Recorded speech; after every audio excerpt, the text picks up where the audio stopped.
the latest. Thank you for your love and support. I appreciate you. Oh, I am getting better, and I thank you for the love you are showing me. I hope you are all doing well. All those who are liking, sharing, commenting, I appreciate you. My VIP subscribers, my anonymous supporters, all of you, old, new, and returning subscribers, I say thank you so much for the love you are showing to the channel. A lot is happening in the continent between Niger and France. When our all in all, the Savior, the Protector, the Unifier, the Messiah, the King of Kings, General Abdurrahman Chiani took office, he decided to cut ties with France. It didn't go down well with France, and we saw that France mining company Uranium took Niger to international court, and it was ruled in favor of France because that is their organization. But this didn't help. Finally, France is angry and trying to stop Niger from selling 100 tons of uranium to Russia. France has expressed deep concern over reports that Niger military junta is preparing to sell 1,000 tons of uranium to Russia, a move that Paris views as a direct challenge to Western influence in the Sahel and a blow to decades of Franco-Nigerian cooperation in the nuclear sector. One, these are the things that France is bringing out as they are concerned. France is deeply concerned about Niger's potential uranium sale to Russia amid geopolitical implications. Two, they said the deal involved 1,000 metric tons of uranium from the Alikt mine, valued at approximately $117 million. Like, these people just cannot survive without us, and they always want to tell us what we should be doing at what point in time. Resources that belong to the Africans, people sit outside of the continent and they still tell us what we should do with our own resources, treating us as if we are children. Angry because we have decided to sell this uranium to other people. France don't want to leave Niger Republic alone. Guys, take a look at this. France is angered over the plan Niger have to sell 1,000 tons of uranium to Russia. France is angry. They are trying to dictate to Niger Republic what to do in their country, even after kicking them away from Niger. They are angry that Niger and Russia, they are doing business right now. Take a look at this report. This is what is happening here in Africa. I still don't understand why France don't want to leave Niger, Burkina Faso, Mali alone. Even after kicking them out from their countries, they still want to come back to Niger. You know, France has been in Niger for more than 50 years exploiting, stealing their uranium, their natural resources almost for free. Now, Niger kicked them out. Niger wants to start doing business with Russia. France is trying to dictate for them what they will do and what they will not do in their own country, their own natural resources. Guys, I still don't understand what is giving France this morale to be dictating what will happen. Come on, France, third world country, not even United States or Russia. France, their government keep collapsing. Their economy is about to collapse. They are in crisis over there in France. France is now third world country. I'm telling you guys, they are trying to dictate. What is the difference between France and Niger? Tell me. Even Niger is way better than France. At least Niger has natural resources. They are building. France is collapsing. Niger is building. So guys, this is what is happening currently. You can see the news source. What do you think about this? Leave your comment on the comment section. More news are still coming. Stay tuned. Shalom. My people, France has warned Niger not to sell its uranium to Russia. Things are getting heated. As you all know, after General Abdurrahman Chiani came to power via coup d'etat in 2023, he decided to nationalize the mining sites in Niger. The French company Uranium was affected. Prior to that, this company had been operating in Niger for about 50 years, since the 1970s. France is actually a leader in nuclear energy production. You can't take that away from them. However, uranium mining in Niger has had very little positive impact on Niger as a country. You heard the rumor that France was paying 75 cents per kilo of uranium to Niger, but was selling the same kilo of uranium at 200 euros on the international market. And this was a very sad case. Not only that, it is quite, you can see the contrast that on one hand, France is like a leader in nuclear energy production. They're benefiting a lot from the uranium from Niger. But Niger as a country has very little access to electricity. Some reports claim that less than 20% of the country Niger has access to electricity. Very, very sad. But yeah, uranium had been mined since the 1970s. So Abdurrahman Tiani saw this as an injustice.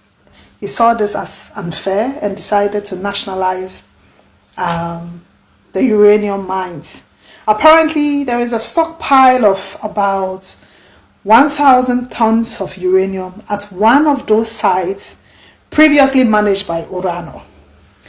There is rumor that Niger wants to sell this stockpile to the Russian company Rosatom, and France is not happy about it. What did France do? France took the case to the International Center for Settlement of Investment Disputes. This is the place where the rich international companies, the rich multinational companies always run to when the small countries where they are doing their businesses decide to stand up for themselves. That was just by the way. Anyway, so they took Niger to this court for arbitration, and the court ruled in favor of Urano.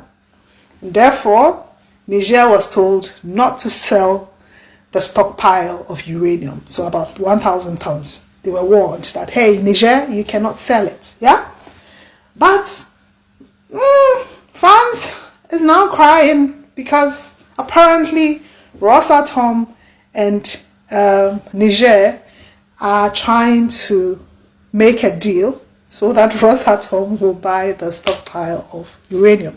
What are the consequences? If General Abdurrahman Tiani goes ahead to sell that stockpile to Russia, then Niger's assets, wherever, internationally, if Niger has got assets somewhere, somewhere, these assets can actually be transferred to Urano.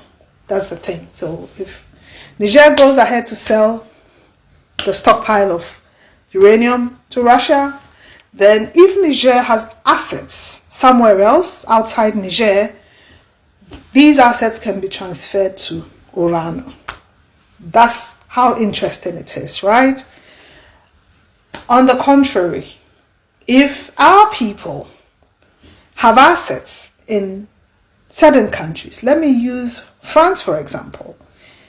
We've seen situations, many cases where our African leaders, presidents, politicians go and then buy assets in France. Out of the blue, France can just decide to lay claim to those assets. And the excuse they have to give is, hey, you didn't use the right channel to acquire these assets, and therefore we can take them away from you. The recent one was what they did to the vice president of Equatorial Guinea.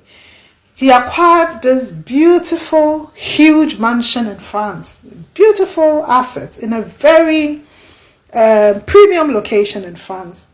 More than 100 rooms, beautiful mansion. France just took it away from him and he couldn't do anything about it. He went for arbitration and they ruled in favor of France. What was the excuse? They said he didn't use the right channel to purchase the assets, meaning he used corrupt the corrupt way to purchase the asset, and therefore the asset doesn't belong to him. France has taken it. So it's so interesting how the laws apply differently based on jurisdiction. It's sad, but that is the reality of life. Will Niger go ahead to sell its uranium to Russia? What will be the consequences? Or will Niger sell the uranium to a different partner, China, for example? And if they do, what will be the consequences? We just have to wait and see, right? Africa don't meddle in the affairs of these people, so I wonder what gives them the power to continue to be doing this to us. And they are succeeding because of our disunity. Now we've seen that Benin is now a tool that they are using to attack Niger. Africa is the only place that people can decide what they want and what we should do. But we are glad that our all in all is not giving in with all the things that they are doing, trying to make sure that they destabilize the nation. He's still putting things together. France's economy is collapsing. Macron do not know how to survive. They don't have a plan B as to how to survive the day the African will finally wake up and say we are going to take control over our resources. The old footprint that their forefathers left for them is what they are following, because they believe that the African will continue to be this way forever and ever. So they don't know that a time will come that Africans will also rise up to fight against whatever injustice that they are causing to us. So this thing that has come, it has come as a surprise because they are not prepared. And that is why they always create this division among us to make sure that we don't unite to take control over anything that has to do with us. And Africans are reacting massively about this because it doesn't make sense to us. How do you tell us that you are annoyed because we want to sell our resources to somebody and you think that it will give them power? No, so we should rather give you the power for you to come into the continent to continue to mistreat us. Is it what it is? Ever since we have come in contact with these people, we have never made any headway. We have always been suffering. And this is why we are saying enough is enough, because we are tired of these people always trying to make sure that Africa do not survive. Because if you are taking everything here and we are suffering, indirectly you are telling us that you do not want us to survive, because our survival depends heavily on the resources that we have, just like the way their survival depends on our resources. Now their economies are in bankruptcy and there is no other way out for them, because of just 3 nations taking control over the resources in Africa. How much more if all of us should unite and take control over the resources that we have in the continent? The King of Squats was planning to come into Burkina Faso from South Africa. I think this is something that they always do. He goes around training people and for the women to get big nyash. But all in all, the Savior, the Protector, the Unifier, the Messiah, the King of Kings, the most loved, Captain Ibrahim Traore told them that we are not interested in this kind of things. So he has decided to cancel that event. Captain Ibrahim Traore cancelled this event and said we have more pressing issues in Burkina Faso. So our priority is not about women having big nyash. And if you see the man, what he also carry, at least a man. And these are things that they are always using to influence us and we are chasing after, when the world is actually busy and things are changing. And even things that are changing are affecting we the Africans. We'd rather channel our attention on things that are not of necessity. Our lives matter, our survival matter, but we don't channel the energy towards the right things that we need to be doing. And I'm glad that he cancelled this. These are the things that are keeping the African backwards. We don't need to be giving priority to these kind of things, because to me it doesn't matter. Like, I agree with Captain Ibrahim Traore, it doesn't matter. This is not what we need at this point in time. We need to concentrate on important things, even though it's hurting other people, because these are the things that other people also fancy. But as Africans, we should know that we have more important things to channel our energy into than this kind of things. They are a lot. The people that are causing us pain are not sleeping. Day in, day out, they are busy working, and we are chasing after things that are not of necessity. We have a lot to deal with, and all of us must come on board. Even the women, we all have ways that we can also contribute to the development of Africa. We are the only ones that can set ourselves free. United we stand, divided we fall, and united we keep standing forever and ever. The greatest enemy of the African is mental slavery. So let's decolonize ourselves from mental slavery. Let's keep sharing to educate our brothers and sisters. Together we'll make Africa great for ourselves and the next generations that are going to come. So that's the latest around the world in Africa, West Africa, and in Niger and in Burkina Faso.